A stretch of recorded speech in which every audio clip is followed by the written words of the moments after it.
Özbek, Türkmen, Uygur, Tatar, Azer bir boydur. Kara, Kalpak, Kırgız, Kazak bunlar bir soydur.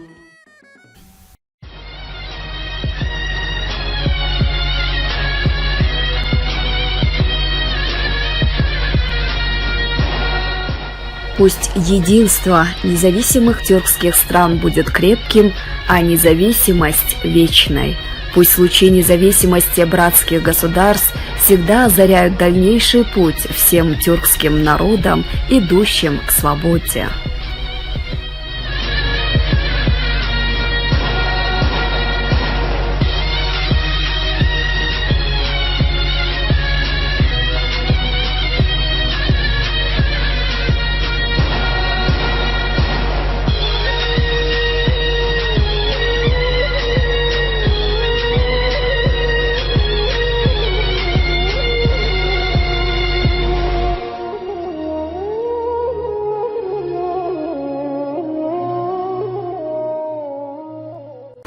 Sayın Başkan hoş bulduk. Hoş geldiniz. Atayurt'tan sizlere kucak dolusu selamlar getirdik. Keçiören dedikte biz Türk dünyamızı birleştiren bir köprü diye düşünüyoruz. Siz nasıl düşünüyorsunuz? Gerçekten böyle mi? Size hoş geldiniz diyorum. Altaylardan, Tanrı Dağları'ndan, Turan illerinden, Türk dünyasına hoş geldiniz diyoruz. Через передачу Мосдружбы глава муниципалитета района Кечиорен города Анкары Тургут Алтынок приветствовал родные земли Алтая и горы Алато и сказал: «Вы действительно создали сейчас между нами и кыргызскими братьями мост дружбы. Нам надо развивать патриотизм среди молодежи, рассказывать им о том, что у нас общие корни, культура, религия. Мы – братские народы. Еще раз повторяю, нас объединяют общие корни, общая культура, общие традиции и общая религия. Мы хотим объединить тюркский мир с точки зрения истории и языка, привнести свою культуру в мир. Крайне важно для нас не потерять свою историческую и культурную идентичность и связи. У наших народов, к счастью, гораздо больше одинакового и, как видим, единое более весомее. Нам надо объединяться духовно, на мировоззренческом уровне, а не через перекройку границ. Поэтому наша идея единства не несет никакой разрушительной силы. Но нам сегодня обязательно нужно объединяться. География тюркского мира очень огромная. Желательно бы всем тюркским народам ежегодно проводить День тюркской культуры и языка, чтобы молодое поколение, которое об этом не задумывалось, узнало, что у него так много братьев и сестер по всему миру и воодушевилось на созидательные свершения. Исмаил Гаспаралы сказал: «Единство в языке, мыслях и действиях». Он рассматривал всех тюрок-мусульман как одну нацию, или точнее основу для одной нации, формирование которой должно было стать результатом последовательной и системной работы национальной интеллигенции. Во время встречи с главой муниципалитета района Кечиорен города Анкары Тургут Алтынок сообщил, что будем проводить огромное количество мероприятий и приглашать группы из Кыргызстана на фестивали культуры, ежегодно проводимых муниципалитетом Кечиорен, а также выделим в Кечиорене помещение для национальной кыргызской кухни. Алтынок сообщил, что в настоящее время ведется работа по благоустройству этих парков. В ближайшие месяцы в Турции пройдут Дни культуры Кыргызстана и международный симпозиум, посвященный творчеству Чингиза Айтматова. Тургут Алтынок назвал Айтматова гордостью народов тюркского мира. Айтматов – океан культуры, перед которым преклоняются все. Такие выдающиеся личности не должны забываться, поэтому очень важно дать этому парку его имя. Далее Тургут Алтынок отметил необходимость дальнейшего развития сотрудничества в различных сферах между побратимами, муниципалитетом Кечиорен и Ленинским районом Бишкека и осуществить обмен визитами на уровне руководства указанных местных органов власти. Уважаемый Тургутбей, наверное, вы побывали во многих тюркских странах. Нет, не успел. А вот то, что не смог побывать, об известных личностях узнаю по литературе и знаю эти тюркские республики. Знаю Манаса, Исыкуль, Абая Кунанбаева, Кайсына Кулиева, Чингиза Айтматова.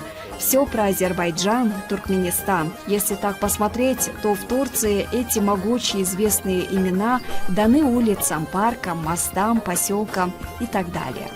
В данное время более тесные связи существуют между посольствами тюркоязычных стран. Часто проводим совместные мероприятия, фестивали, конгрессы, концерты. Под знаком братской дружбы и крепнущего единства всегда помогаем братьям и будем помогать. Я верю, братская дружба наша не закончится вовек. Еще в 30-е годы Мустафа Кемаль Ататюрк сказал: «Придет день, Советская империя будет разрушена. У нас там есть братья и сестры по крови. Мы должны к этому быть готовы». Türk dünyasının bir koludur. Kırgızistan'la Türkiye ilişkileri barisinde nelerden bahsederdiniz? Şöyle tabii Kırgızistan Türk dünyasının kapısıdır yani. Başlar ve biter. Kazakistan ve Kırgızistan. Я считаю, Кыргызстану всегда открыты ворота тюркского мира. Развиваются двусторонние отношения между Турецкой Республикой и Республикой Кыргызстан, одной из стран, которая занимает ключевое положение в Средней Азии. На сегодняшний день отношения между Турцией и Кыргызстаном вышли на стратегический уровень. Отношения между двумя странами развиваются в сфере политики, экономики и торговли, военной сфере, культуре и образовании, сфере здравоохранения, а также связи и транспорта. Эти отношения основываются на солидной договорно-правовой базе, включающей более 200 соглашений и протоколов. Кроме того, мы, граждане Турции, понимаем разговор и на кыргызском, и на узбекском, и на казахском языках. Наши предки очень хорошо понимали друг друга и разговаривали без проблем. К сожалению, сегодня одним из способов развития и модификации языка является процесс заимствования иноязычных слов. Это явление вполне адекватное с точки зрения исторических фактов и эволюции языка. Многие иностранные слова, заимствованные турецким языком в далеком прошлом, прочно в нем адаптировались и укоренились. В современном кыргызском, казахском, турецком языке наблюдается особенное увеличение притока иностранных слов, в большей степени из русского, европейского и арабского языков, что связано прежде всего с активизировавшимися экономическими, политическими, культурными, общественными связями Турции с европейскими странами. Кыргызстан – это родина наших предков, это место, где родились мои предки. Дорогие мои братья и сестры, давайте развивать наш Кыргызстан. Наши возможности безграничны, нет ничего невозможного. Кыргызстан пока еще молодая страна. Мы – потомки великого Манаса. Наши предки отдали свою жизнь ради свободы, ради независимости Кыргызстана. Давайте ценить это. Кыргызстан – богатая страна. В ней много различных полезных ископаемых, ее природа прекрасна, она расположена на благоприятных климатических поясах, и так можно продолжать до бесконечности. Аллах одарил всеми ресурсами, которыми можно восхищаться. Самое важное то, что мы, тюркские народы, должны сплотиться в трудные минуты. А когда мы дружны и сплочены, у нас появятся крылья, мы сможем взлететь на недосягаемые высоты. Так давайте осуществим нашу общую мечту. После распада СССР и образования ряда новых тюркских суверенных государств, Турция была одной из первых, кто признал независимость Кыргызстана в 1992 году, сразу после провозглашения Бишкеком суверенитета. Первым тогда на кыргызскую землю вступил тогдашний президент Турции Тургут Озал, объявивший Кыргызстан своим естественным союзником и подтвердившим готовность оказывать Бишкеку всестороннюю помощь. Здесь побывали также президенты Турции Сулейман Демирель, Ахмед Сезер, Реджеп Эрдоган, также заявившие стремление Анкары к установлению максимально тесных связей с Кыргызстаном. Укрепление связей с центральноазиатскими странами, с тюркской родословной, современное турецкое государство и его общество воспринимает как реализацию заветов первого турецкого президента Кемаля Ататюрка, завещавшего не забывать братьев в Средней Азии. Насколько знаю, кыргызско-турецкие отношения имеют солидную договорно-правовую базу, которая состоит из более 100 соглашений, договоров и протоколов, регулирующих вопросы текущего и перспективного сотрудничества в различных сферах, в том числе в политической, торгово-экономической, культурно-гуманитарной, научно-образовательной, военно-технической и так далее. Кыргызско-турецкие взаимосвязи берут свое начало со времени установления дипломатических отношений между двумя государствами 24 декабря 1991 года, что стало возможным после знаменательного события, когда 18 декабря того же года Турция первая признала независимость Кыргызстана. Взаимоотношения Кыргызстана и Турции базируются на общности истории, культуры, языка и религии двух братских народов из большой семьи тюркского мира. Принципы двустороннего сотрудничества исходят из общепринятых норм международного права и взаимного учета национальных интересов, а также равенства и дружбы. В числе наиболее продвинутых сфер кыргызско-турецкого сотрудничества находятся культурно-гуманитарные и научно-образовательные связи. Обе страны выступают с общих позиций по вопросам совершенствования арсенала взаимодействия в плане совместного изучения и широкой пропаганды богатого историко-культурного наследия и современных достижений в области науки, образовательных и информационных технологий. Между крупными университетами обеих стран сложились вполне эффективные горизонтальные связи и развиваются плодотворное сотрудничество в подготовке высококвалифицированных специалистов, а также ведется широкий обмен информацией и опытом в области научных исследований. Bizim programın adı biliyorsunuz Dostluk Köprüsü'dür. Kırgız Devlet Televizyonu'nda yayınlanan bir program. Buradan Türk dünyasına neler seslenmek isterdiniz? Mesajlarınız neler? Biraz önce söyledim. Yani Türk dünyası tabii 90 yılları. Спасибо вам, что создали условия обратиться моим кыргызским братьям и сестрам. Наши двери в Турции всегда будут открыты для вас. Мы в любое время готовы встретить наших братьев гостеприимно и проводить. Siyaset. Ama şunu söyleyeyim. Yani Türk dünyası İsmail Gaspıran da söylediği gibi dilde, işte, fikirde birliği mutlaka sağlaması lazım. Bunun altının da doldurulması lazım. İşte birliği. Kırgızistan'a, kardeşlerimize selam olsun. Turanillere selam olsun. Teşekkür ediyoruz.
Evet. Evet. Evet.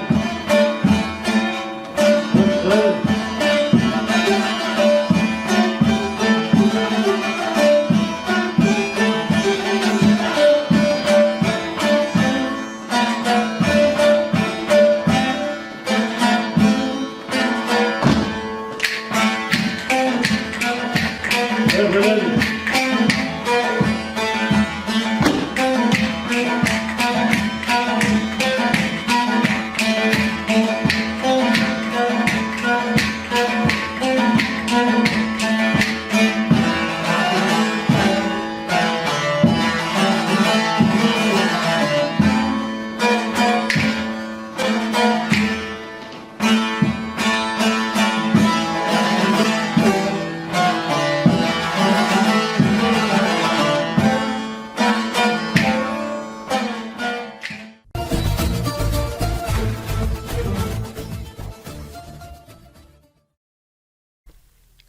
Наша съемочная группа встретилась с актером Джилалом Алем, известным по таким сериалам, как «Воскресший Эртугрул» и «Основание Осман». Зрители знают его по роли Абдурахмана Гази в сериале «Основание Осман».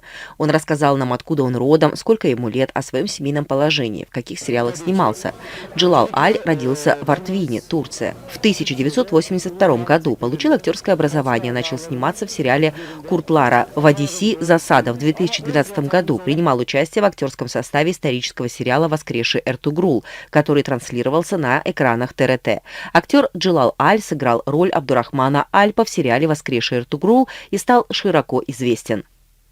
В настоящее время он играет роль в сериале «Основание Осман», который транслируется на экранах многих телеканалов. Кто супруга Джилала Аля? Когда он женился? Отметим, президент Турции Реджеп Тайип Эрдоган был одним из гостей на свадьбе Джилала Аля.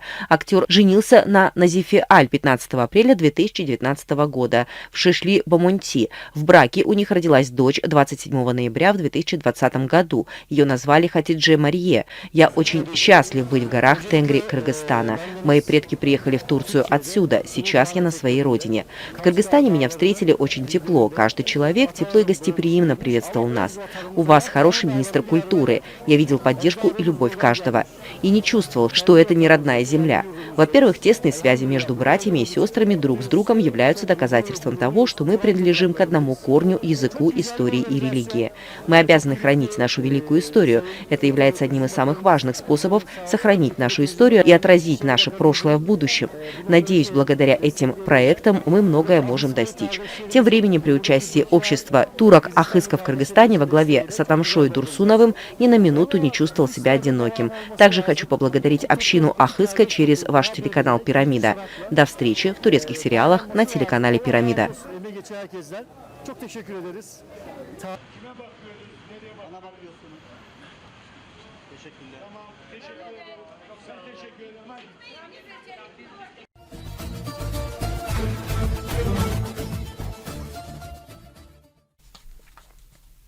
Самый необычный подарок Кыргызстану в День независимости преподнес силач Алексей Тепляшин. Он установил новый рекорд. Сдвинул с места 2 пассажирских автобуса общим весом 20 тонн. Автобусы поддались только после нескольких попыток. Протащить машины удалось на 4 метра. По словам полковника в запасе МВД Советбека Арбаева, Алексей Тепляшин, сержант запаса, со спортом дружит с детства. Увлекается боевым самбо и силовыми дисциплинами. Гнет гвозди, скручивает сковороды. За вклад в развитие здорового образа жизни награжден медалью почета и уважения. Не каждый может награждаться этой медалью, этой наградой. Алексей Тепляшин, по нашему убеждению, достоин звания, не просто медали. Достоин почета и уважения в нашей стране, заявил председатель общественного объединения ветеранов Сы-Урмат Советбек Арбаев.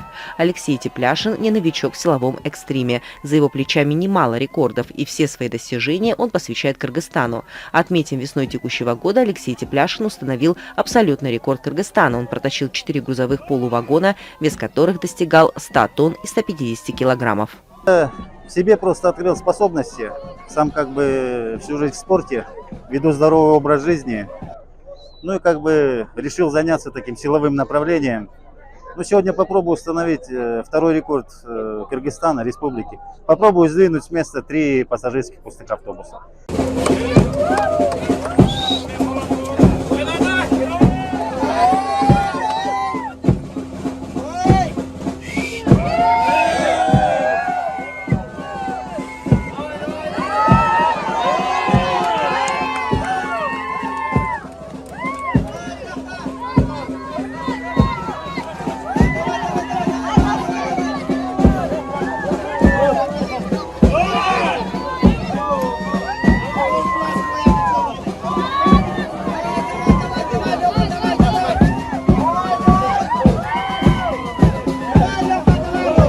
Могу одно сказать.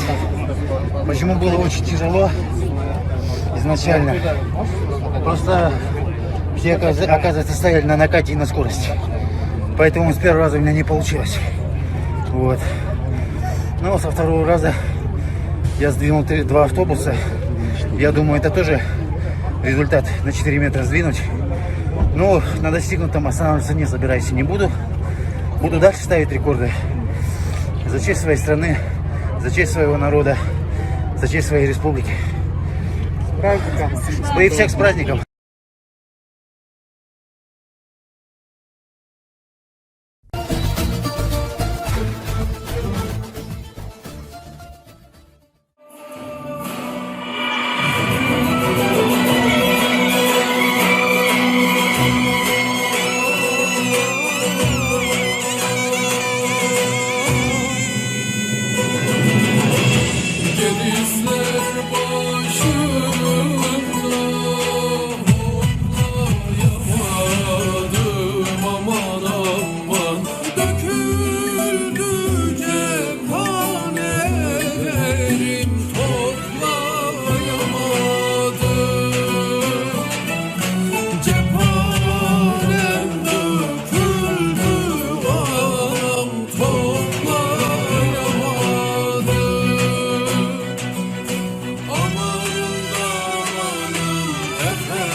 Можно ли считать талант человека или его знания ценностями? Мы полагаем, что можно, потому что он может в любой день получить за свой талант, за свои знания приличную сумму денег.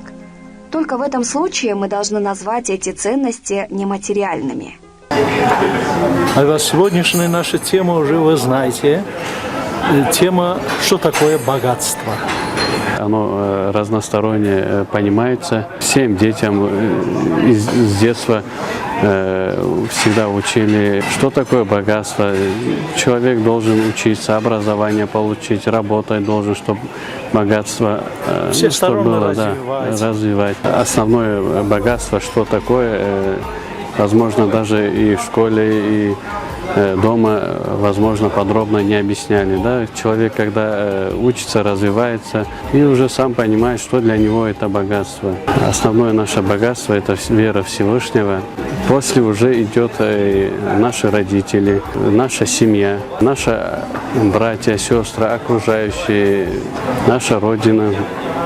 Все это считается наше богатство, да. Все вот эти ценности, которые намного важнее, действительно должны быть на первом месте, и человек должен это понимать и с этим жить. Кого можно считать богатым человеком? Все вопросами, которыми я сталкиваюсь, в первую очередь я действительно рассматриваю как бы с религиозной стороны, как бы, чтобы найти правильный ответ. Поэтому духовное богатство на первой очереди, как бы. Богатого человека сколько друзей должен быть? Как поговорки говорят, и это есть правда действительно, не имей 100 рублей, а имей 100 друзей. 3 детей у меня у самого. Считаю, что то, что я есть у моих родителей, как бы это уже богатство. Мои дети тоже для меня это основное богатство тоже. Если есть возможность, свои деньги действительно не надо вкладывать там в хороший дом, там для ребенка в первую очередь дарить там, или хорошие машины. В первую очередь нужно хорошее образование дать ребенку, потому что с хорошим образованием человек всегда не только он может работать и зарабатывать, и он уже будет интеллигентный человек, который действительно будет уже работать не только во благо себя, своей семьи, но и государства, конечно. Это самое главное. Я всегда действительно выбираю друзей по духовному богатству. Воспользуясь случаем, хочу поблагодарить вашу программу. Пусть она развивается во благо наших народов. И хочу передать большой привет соотечественникам, всем, кто смотрит эту программу. Богатство – это материальные и нематериальные ценности, а также деньги, на которые эти ценности можно выменять. Тогда зададим другой вопрос. Какую страну можно назвать богатой? По этому индексу развития человека первую семерку стран возглавляют: первая – Япония, вторая – Швейцария, третья – Австралия, четвертая – Англия, пятая – США, шестой – Израиль и седьмой – Сингапур. Что значит стать богатым? Богатый человек – это человек, владеющий разными состояниями, управляющий миром, созидающий и дающий благо. Бог, небо, любовь. Воистину небесное, волшебное, божественное чувство. Эти слова близки не только по звучанию, но и по смыслу. На приведенной ниже схеме отражены все сферы жизни человека, не только материальные, но и духовные. Первое. Возьмем для примера такую сферу жизни, как здоровье. Причем здоровье как физическое, так и душевное. Второе. Благополучная семья, благополучный и процветающий род. Разве это не богатство? Благородные, то есть рождающие благо, и благодарные, дарящие благо, потомки. Разве это не счастье для родителей? Третье. Финансовое материальное благополучие. Четвертое. Благоприятные взаимоотношения с людьми отражают наше взаимодействие с окружающим миром. Не имей 100 рублей, а имей 100 друзей. Человек счастливый – это тот человек, который является частью целого. У него есть часть Родины. Одним словом, богатство – это неотъемлемая часть человека, это его суть. Поэтому нужно сделать так, чтобы каждый, кто живет в этом мире, был счастлив. Богатство не будет вашей конечной целью. Это будет всего лишь неотъемлемое состояние всего вашего жизненного пути. Это то, что вы однажды приобретете и уже никогда не сможете потерять.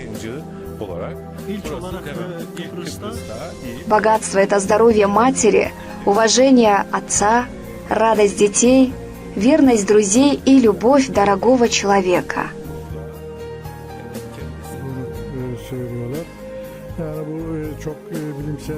Если у человека есть больше, чем ему необходимо для жизни, он богат. Богатство – это не то, что человек заработал, а то, что у него осталось после текущих трат. То есть, чтобы стать богатым, нужно не просто много зарабатывать, а еще и разумно тратить, обзаводясь финансовыми и имущественными активами на сэкономленные средства.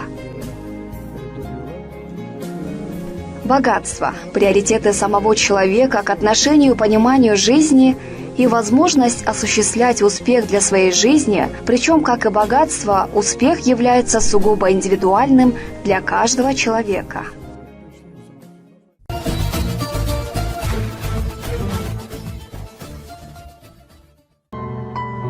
На факультете востоковедения КАЗНУ при поддержке международной организации «Тюрксой» была открыта кафедра и культурный центр «Тюрксой». Эта кафедра призвана стать еще одним мостом сотрудничества между Казахстаном и тюркским миром. Кафедра станет и центром исследований языков тюркских народов, социально-экономических и политических процессов тюркоязычных стран.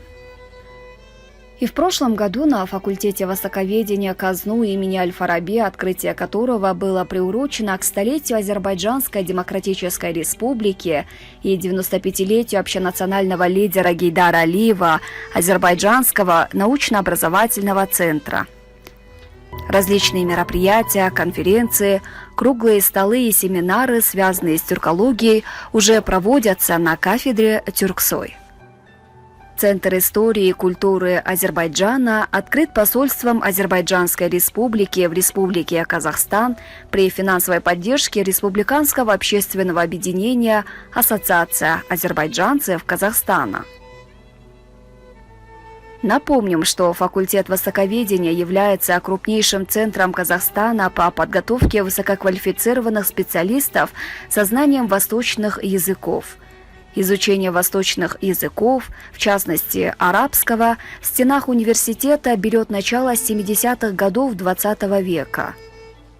Сегодняшний факультет востоковедения – это признанный центр казахстанской ориенталистики, где работают высококвалифицированные педагогические кадры, осуществляется интересный и творческий учебно-воспитательный процесс, проводятся научные исследования.